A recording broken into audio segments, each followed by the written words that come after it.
नमस्कार दोस्तों, आज की वीडियो में आप जानेंगे कब है सफला एकादशी व्रत कथा। आपका अपने चैनल स्पिरिचुअल स्वास्थ्य में हार्दिक स्वागत है। वीडियो अगर अच्छी लगे तो लाइक, शेयर एवं सब्सक्राइब जरूर करें। तो दोस्तों करते हैं वीडियो शुरू।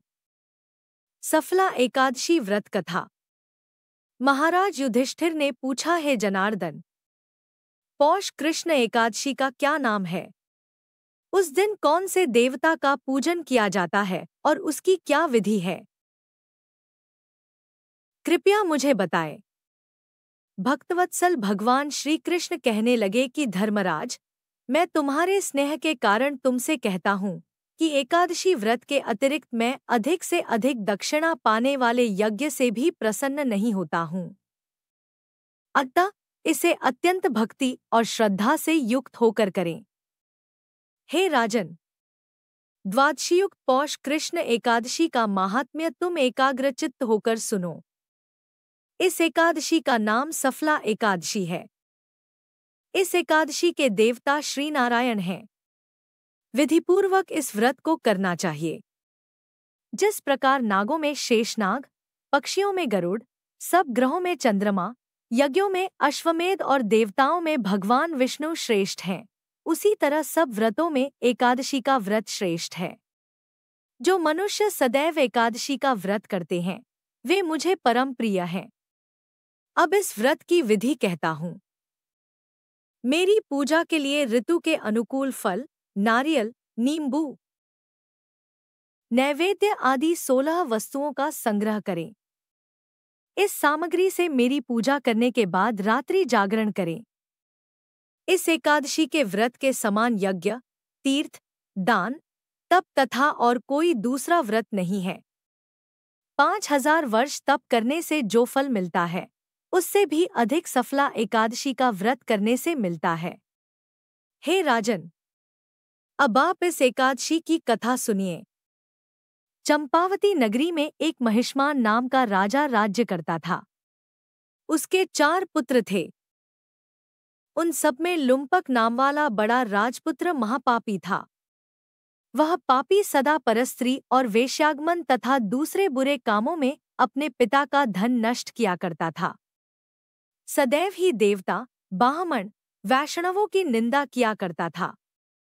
जब राजा को अपने बड़े पुत्र के ऐसे कुकर्मों का पता चला तो उन्होंने उसे अपने राज्य से निकाल दिया। तब वह विचारने लगा कि कहाँ जाऊं, क्या करूं। अंत में उसने चोरी करने का निश्चय किया। दिन में वह वन में रहता और रात्रि को अपने पिता की नगरी में चोरी करता तथा प्रजा को तंग करने और उन्हें मारने का कुकर्म करता। कुछ समय पश्चात सारी नगरी भयभीत हो गई।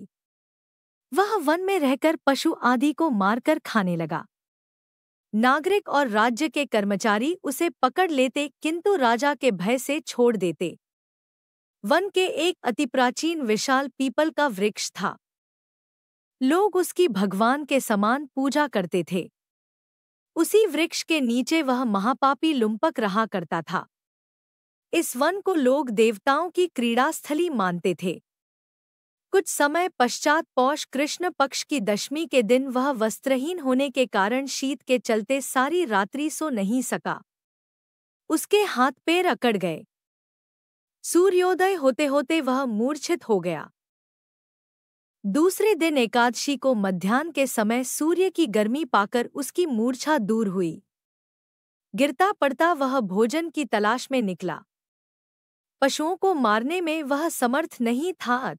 पेड़ों के नीचे गिर हुए फल उठाकर वापस उसी पीपल वृक्ष के नीचे आ गया। उस समय तक भगवान सूर्य अस्त हो चुके थे। वृक्ष के नीचे फल रखकर कहने लगा, है भगवान, अब आपके ही अर्पण है ये फल, आप ही तृप्त हो जाइए। उस रात्रि को दुख के कारण रात्रि को भी नींद नहीं आई।